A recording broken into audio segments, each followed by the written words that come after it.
मैं किसी का भला कर दिया तो मेरे को बड़ा दुख मिलता है। भला करने पर महाराज जी दुख हम समझ नहीं पा रहे। मतलब जैसे किसी ने मेरे को कोई परेशानी बताई, तो मैंने कहते जा फालतू हो जाएगा, ठीक है। हाँ। तो तो उसका तो आप, काम बन गया, लेकिन मेरे को बड़ा दुख का कष्ट भोगना पड़ा। क्योंकि आप खाली हो गए। आप खाली हो गए इसलिए आपको कष्ट भोगना पड़ता है। संतों का तो स्वभाव यही होता है। संत कष्ट क्यों भोगते हैं? तो संतों को फिर इसलिए तो भोगना पड़ता। संत इसीलिए तो महान कहे जाते हैं। वो अपने भजन को, अपने साधन को वो दूसरों की सुख सेवा में बांट देते हैं, दूसरों के दुख को स्वीकार करके उसे सहते हैं। तो संतों की तो महिमा इसी बात की है। पर दुख द्रवई सुसंत पुनीता। संत जन यही करते हैं, जीवन भर कमाते हैं भजन और समाज को देते हैं और उनका दुख भोगते हैं। एक बार एक महापुरुष स्वामी श्री सत्संगानंद जी थे, उनके पीठ में फोड़ा हुआ, फिर पूरी पीठ सड़ने लगी। तो शिष्यों ने पूछा कि महाराज जी ऐसा कौन सा पाप आ गया, क्योंकि आप तो बड़े सिद्ध पुरुष।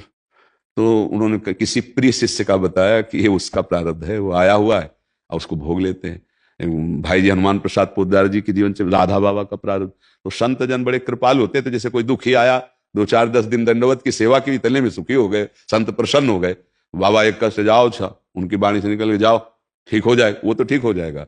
अब वो आएगा लौट के ऊपर आपके अंदर, या रोग बनेगा या जलन पैदा कर देगा, दो में एक बात होगी। या तो जलन पैदा कर देगा या रोग। और इसीलिए संत जगत पूज्य हैं।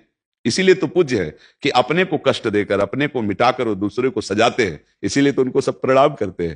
देखो, प्रणाम करने वाला, संत को भोजन देने वाला, संत को वस्त्र देने वाला, संत की व्यवस्था, ये सब भजन ही तो ले रहे हैं। संतों के पास भगवान केवल बचते, साधना और तपस्या तो सब तो ये संतों का तो प्रभाव और स्वभाव है। अब वो भगवत भजन में निरंतर लगे रहकर वो जगत मंगल करते हैं। इसीलिए तो उन्हें संत कहा गया है, इसीलिए तो उन्हें महात्मा कहा गया है। संसार जो कुछ करता है वो अपने लिए करता है। और सही पूछो तो संतों की प्रत्येक चेष्टा जगत मंगल के लिए है। वही संत है जो जगत मंगल के लिए प्रत्येक चेष्टा करता है, समाज के लिए प्रत्येक चेष्टा करता है। हमारा तप, हमारा भजन, हमारा ज्ञान, हमारे ऊपर जो कृपा है वो सबके लिए है। सब उसको पाओ, सब उसमें आनंदित रहो, इसी को तो संत कहते हैं। तो ये तो महाराज आप संतों का स्वभाव ही है, इसमें तो क्या। और ये तो अपने लोग भोगने के लिए तैयार ही है कि हमारा समाज सुखी रहे, हमारे जगत में मंगल हो और हमको जो दंड मिले सो मिले, किसी को दुख न हो। सब संतों का ही भाव रहता है, चाहे वो किसी भी संप्रदाय के संत हो। जो संत हैं उनका हृदय ऐसा होता है, जैसे माँ अगर बच्चे को पीड़ा है तो माँ क्या चाहेगी कि हमको भगवान कष्ट दे दे लेकिन मेरा बच्चा ठीक हो जाए। ऐसे संत जल होते, वो ये होते कि बस इतने में प्रसन्न हो जाते हैं महाराज। तो बस ये संत ऐसे करुणा में देवता है, वास्तविक जो भगवान के जल है।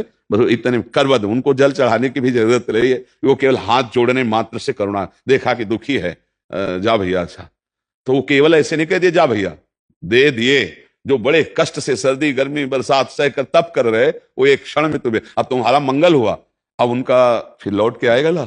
देखो एक प्रसंग आता है महाप्रभु चैतन्य देव का। जगाई मधाई नाम के दो बड़े ऐसे आचरण हिंता करने वाले, पाप करने वाले जन थे। जब महाप्रभु ने उनको स्वीकार किया तो गंगा जी में खड़े होकर के कहा, संकल्प करो अपने पूरे जीवन के पाप हमें दो। वो घबरा गए, उन्होंने कहा नहीं नहीं, बोले तुम दो हमें। गंगा में खड़े करके पूरे पाप लिए थे महाप्रभु का गौरवर्ण उसी समय सांवला पड़ा। कुछ देर के लिए सबने देखा कि पाप का प्रभाव इतना हुआ कि सांवला पड़ गया, पर तो भगवान के अवतार है साक्षात चैतन्य महाप्रभु, तो अपने लोग तो भगवान के दास, तो प्रभाव पड़ जाएगा। अब संतों के, आप बड़े बड़े संतों को देखो कि बड़े बड़े रोगों से ग्रसित मिलेंगे। रामकृष्ण परमहंस जी के गले में कैंसर, ये सब, ये क्या है? प्रारब्ध भोग उनका। अरे थोड़ा भजन करते हैं तो कर्म मिटाने लगते, पूरा जीवन हो गया भजन करते, उनका कोई प्रारब्ध भोग?